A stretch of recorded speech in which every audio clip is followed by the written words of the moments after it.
सस्ता petrol scheme. हुकूमत ने आवाम को खुशखबरी सुना दी। हुकूमत ने IMF की मुखालफत के बावजूद समरी पेश कर दी। हमारे ज़राए के हवाले से बताया है कि हुकूमत ने मोटरसाइकिल सवारों और छोटी कारों के मालिकान को रिलीफ देने के लिए अमीर तबके से 70 रुपये फ़ी लीटर इजाफी वसूल करके पैकेज मुतारिफ करवाने की समरी पेश कर दी। पेट्रोल डिवीज़न ने काबीना की मंजूरी के लिए समरी भेज दी है।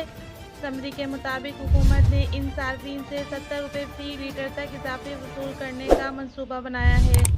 ख्याल रहे कि फरवरी में वज़ीर आज़म ने मोटरसाइकिल सवारों और कार मालिकान को रिलीफ देने के लिए 800 सीसी से ऊपर की गाड़ियां रखने वाले अमीर तबके से 50 रुपये फ़ी लीटर ज़्यादा वसूल करके पेट्रोल पर सब्सिडी देने की मंजूरी दी थी, जिस पर अमल शुरू कर दिया गया है।